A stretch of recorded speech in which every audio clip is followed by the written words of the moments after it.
In this video, we're going to talk about the priority access program on Doordash and how you can reset your acceptance rate. So here, if we just scroll down a little bit, you will see how does the acceptance rate reset work.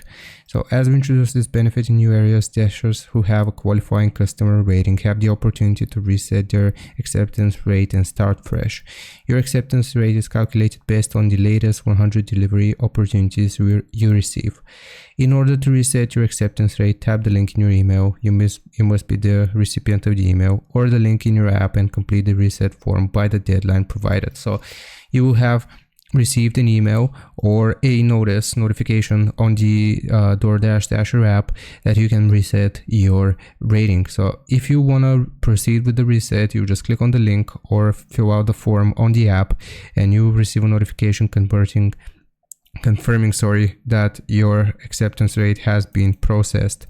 So here, that's basically, we can read some more information about how we can do it.